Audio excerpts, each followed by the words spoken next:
میں نے وہ آنکھیں احمد کو دی ہے جو میرا دیدار کرنے کے لیے میں اسے معراج پہ بلاؤں گا.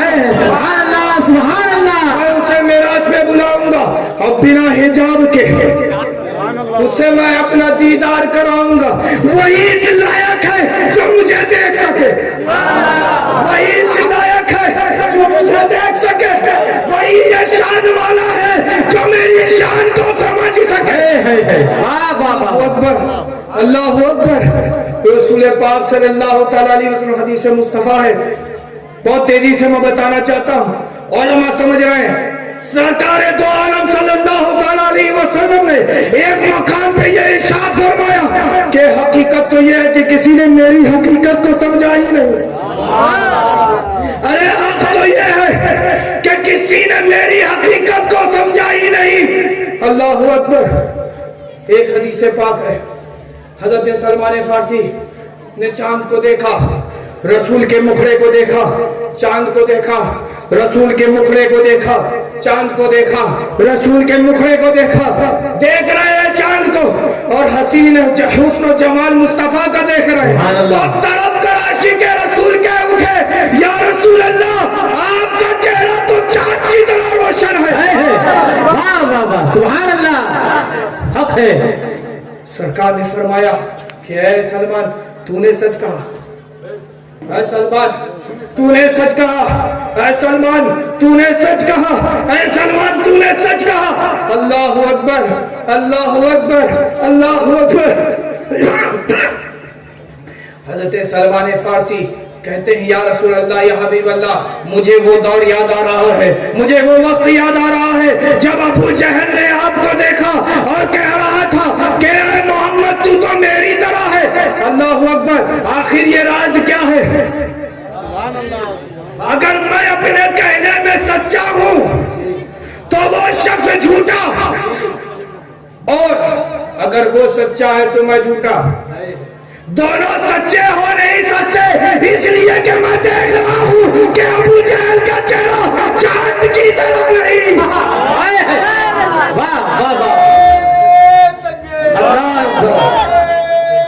یا رسول اللہ زندہ باد. چاند کی طرح نہیں. تب سرکار نے فرمایا حقیقت تو یہ ہے کہ کسی نے میری حقیقت کو سمجھا ہی نہیں. میں آئینہ ہوں,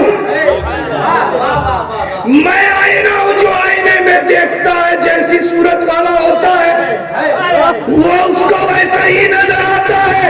ابو جہل بشر تھا, نوری نہ تھا, اس کے دل میں میرا نور نہ تھا, وہ بے نور رہا, اس لیے اسے صرف مٹی نظر آئی, اسے صرف بشر نظر آیا. اس لیے وہ کہہ رہا تھا کہ اے محمد تو بشر, تو تیرے دل میں میرا نور ہے, تو چمکتا ہوا ہے, تو حسین ہے, تو حسن جمال رکھتا ہے. اللہ اکبر. تو نے مجھے دیکھا گویا کہ خود کو دیکھا. میں آئینہ اچھا ہے بتاؤ, آئینے میں کون دکھتا ہے؟ اپنے آپ کو بولو نا بھائی, اپنے آپ کو دیکھا. مرر دیکھا ہے, مرر شیشہ. ارے بولو نا بھائی, گھر گھر ہے کہ نہیں ہے؟ اگر شیشہ نہ ہو تو کیا کرو, پانی ہے نا, پانی کو بھرو اور پھر دیکھو, تمہیں تمہارا چہرہ نظر آئے گا. آئے گا نہیں آئے گا؟ اللہ اکبر.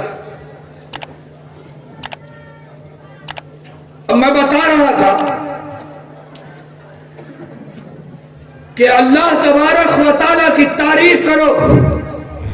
بتانے کا مقصد یہ ہے کہ اللہ کی تعریف کرو جیسا کہ اس کا حق ہے.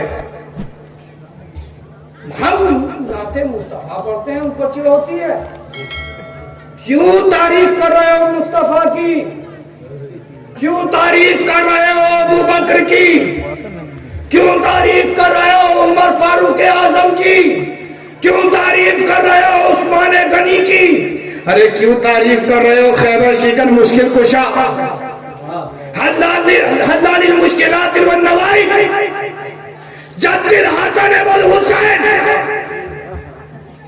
حضرت مولا علی مشکل کشا کی ہم تعریف کریں تو ان ان کے چہرے مرجھا جاتے ہیں، ان کے چہرے مرجھا جاتے ہیں. وہ کہتے ہیں تعریف تو خدا کی ہے. میں انہیں بتانا چاہتا ہوں، ایک مثال دینا چاہتا ہوں. تم نے اپنا گھر بنایا، بڑا حسین و جمیل بنایا، کوئی آ کے تمہارے گھر کو دیکھ رہا ہے، نہار رہا ہے، تاڑ رہا ہے، ہر طرف سے دیکھ رہا ہے، بڑا حسن و جمیل ہے، بڑا ہی حسین گھر تم نے بنایا، کوئی عیب نہیں، کوئی عیب نہیں، کوئی عیب نہیں. تو وہ کہتا ہے کہ بنانے والا کتنا اچھا ہوگا، بنانے والا کتنا اچھا ہے، کتنا اچھا کاریگر ہے کہ اس نے بے عیب بنایا. تو ہم مصطفیٰ کی تعریف کرتے ہیں، ہم مصطفیٰ کو بے مثل کہتے ہیں، بے عیب کہتے ہیں، بے نظیر کہتے ہیں. بات سنو، ہم مصطفیٰ کو جملہ دے رہے ہیں، ہم مصطفیٰ کی تعریف کرتے ہیں اس لیے کہ تعریف مصطفیٰ سے خدا کی تعریف ہو.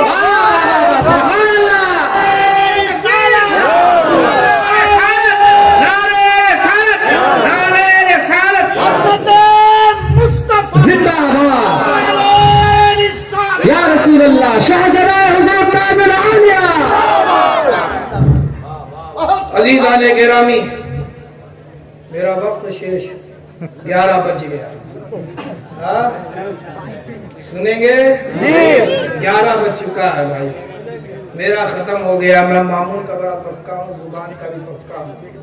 11 بجے میرا ختم. ٹھیک؟ سننا چاہتے ہیں؟ اور لگ رہا ہے کہ آپ لوگ سو رہے ہیں. ایک مرتبہ درود پاک پڑھیں. اللہم صلی علی سیدنا و مولانا محمد کما تحب و ترضى بأن تصلی علیہ صلی اللہ تعالی علیہ وسلم. کتنی دیر سنیں گے؟ ارے بولو نا بھائی، 10 منٹ 5 منٹ، اتنی دیر بولوں گا. ارے بھائی 1 گھنٹہ. اللہ اکبر. وہاں شاہجہاں کو بھی آنا، ان کی بھی تقریر بنگلہ میں کرتے ہیں نا بھائی. آپ کو بنگلہ سمجھ میں آتی ہے، میں اردو میں کر رہا ہوں تو شاید نہ سمجھ میں آ رہی ہے. ایک مرتبہ اور محبت کے ساتھ درود پاک پڑھیں. اللہم صلی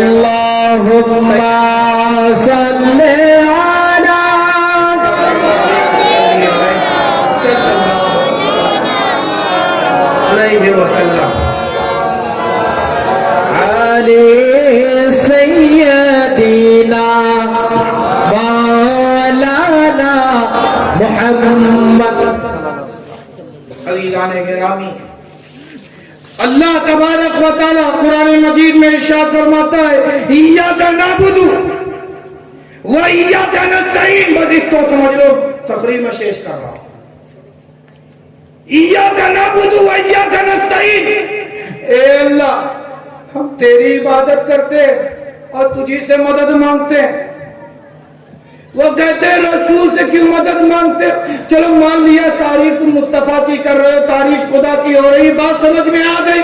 لیکن اللہ نے کہا کہ عبادت ذات باری تعالیٰ کی ہے اور اسی سے مدد مانگنی چاہیے جیسا کہ حق ہے اس کا.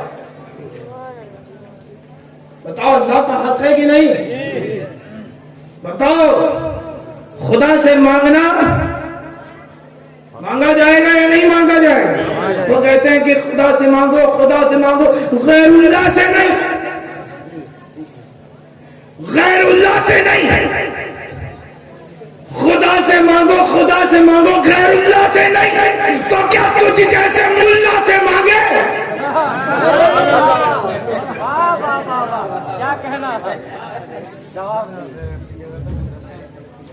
خدا سے مانگو، خدا سے مانگو، خدا ہی دینے والا ہے. خدا ہی کی عبادت کرو، خدا ہی اس لائق ہے کہ اس کی عبادت کی جائے، خدا ہی اس لائق ہے کہ اسے پوجا جائے، خدا ہی اس لائق ہے کہ وہ عبادت کے لائق ہے. وہی عبادت کے لائق ہے جس نے تمہیں پیدا کیا، وہی تمہارا خالق ہے، وہی تمہارا مالک ہے، وہی تمہارے روزی روٹی کا مالک ہے، اور وہی تمہارے بروز عرش روز جزا کا مالک ہے. ہے کہ نہیں ہے؟ زندگی اور موت کا بھی مالک خدا ہی ہے. اللہ اکبر. اگر خدا ہی دینا چاہے، کیا ہے مصطفیٰ تم جسے چاہو زندگی دے دو.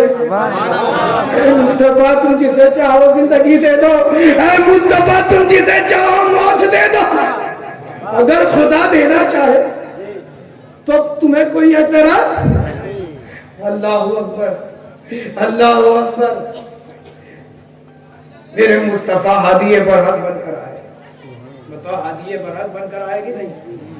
میرے مصطفیٰ نے دعا کی. اب میں بات کہہ رہا ہوں، میرے مصطفیٰ نے حضرت عمر فاروق اعظم کے ایمان کے لیے دعا کی. دعا قبول. حضرت امیر حمزہ کی ایمان کی دعا کی. دعا قبول.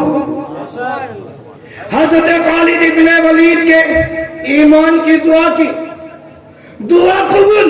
ارے ایمان جس کے پاس نہیں وہ مردہ ہے، اور جو ایمان والا ہے وہی زندہ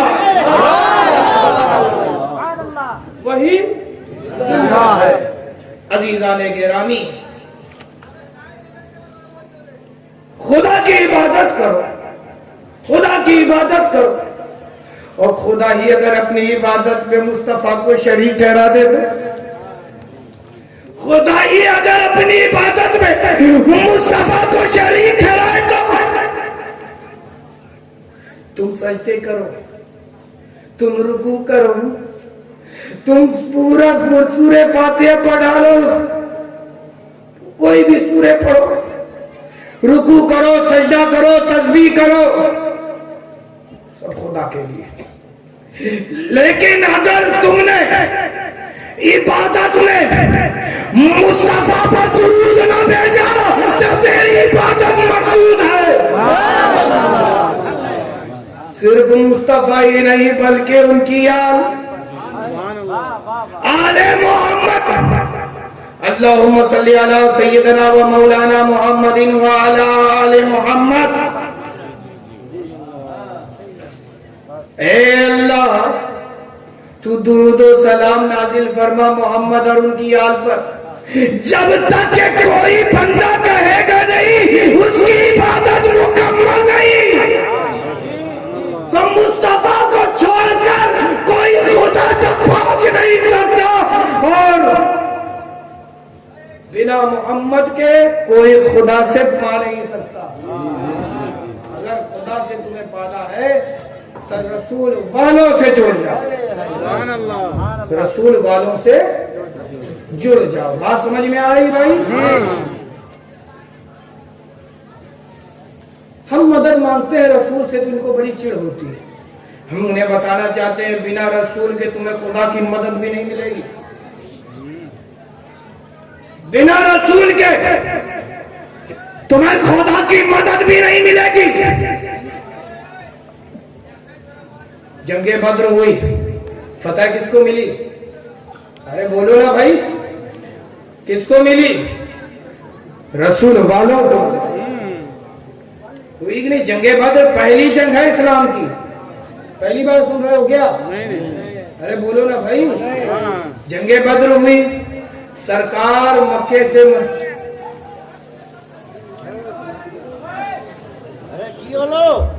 কথা বলিয়েন না, কথা বলিয়েন না, চুপচাপ আস্তে আস্তে বসে রয়েন সবাইকে, হযরতের তাকবীর আওয়াজ ডিস্টার্ব করুন. سرکار مکے سے مدینہ آئے. بات سن رہے ہو بھی نہیں بھائی؟ سرکار مکے سے مدینہ آئے، ہجرت فرمایا. ساتھ میں کون ہے؟ ابو بکر. ابو بکر کون ہے؟ رسول والے. ابو بکر کون ہے؟ رسول والے. چھوڑا بھی مکے میں علی کو. علی کون ہے؟ رسول والے.